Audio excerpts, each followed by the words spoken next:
कराची के इलाके गुलशन इकबाल में इतवार बाजार के करीब वाटर टैंकर की जद में आकर एक शख्स जाँ बहक और दूसरा जख्मी हो गया। हादसे में जाँ बहक शख्स की लाश और जख्मी को अस्पताल मुंतकिल कर दिया गया। हादसे के बाद टैंकर का ड्राइवर मौके से फरार हो गया, जिस पर मुश्तल अफराद ने टैंकर को आग लगा दी।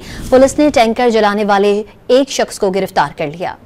कराची के इलाके गुलशन इकबाल में इतवार बाजार के करीब वाटर टैंकर की जद में आकर एक शख्स जाँ बहक और दूसरा जख्मी हो गया। हादसे में जाँ बहक शख्स की लाश और जख्मी को अस्पताल मुंतकिल कर दिया गया।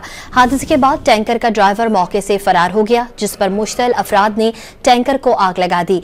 पुलिस ने टैंकर जलाने वाले एक शख्स को गिरफ्तार कर लिया। कराची के इलाके गुलशन इकबाल में इतवार बाजार के करीब वाटर टैंकर की जद में आकर एक शख्स जाँ बहक और दूसरा जख्मी हो गया। हादसे में जाँ बहक शख्स की लाश और जख्मी को अस्पताल मुंतकिल कर दिया गया। हादसे के बाद टैंकर का ड्राइवर मौके से फरार हो गया, जिस पर मुश्तल अफराद ने टैंकर को आग लगा दी। पुलिस ने टैंकर जलाने वाले एक शख्स को गिरफ्तार कर लिया।